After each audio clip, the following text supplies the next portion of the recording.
But the focus of my course is erotic love.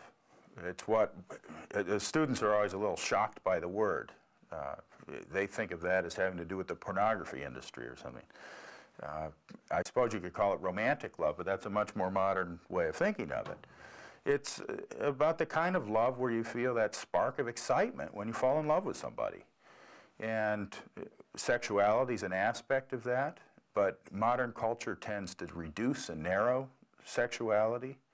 And part of the course tries to move students away from that immediate sense that what's erotic is merely about sex.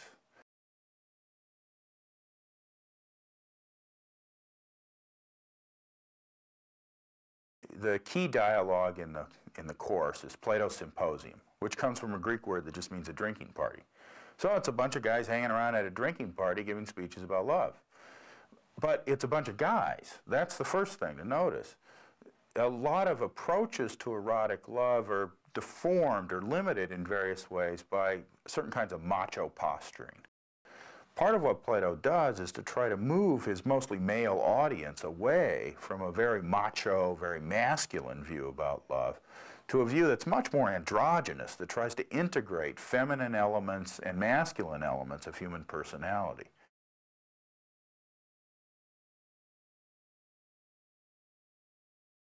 I often will ask the students, how'd you learn to kiss somebody? Did you watch your parents? And of course they all laugh nervously. No, they learn to kiss somebody by watching TV and movies. And an awful lot of what they think about love comes from that sort of thing.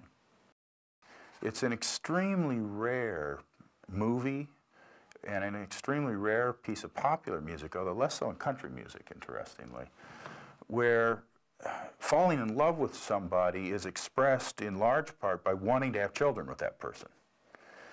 By and large, in popular culture, children figure as comic impediments to love rather than as expressions and celebrations of it. So students come to the course not realizing that they themselves are probably the most important event in their parents' love life.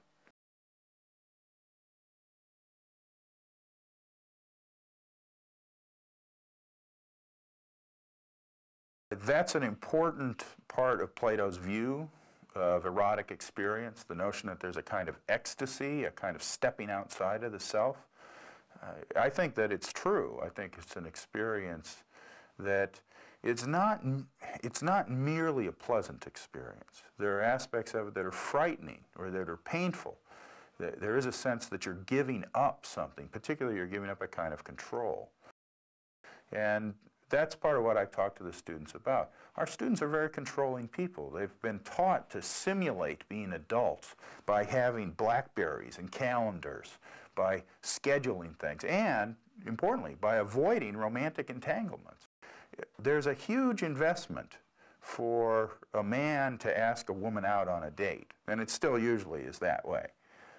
Rather than the woman asking the man. There's a huge emotional investment in that because it's seen as something very serious in a way that mere sexual activity isn't taken as serious.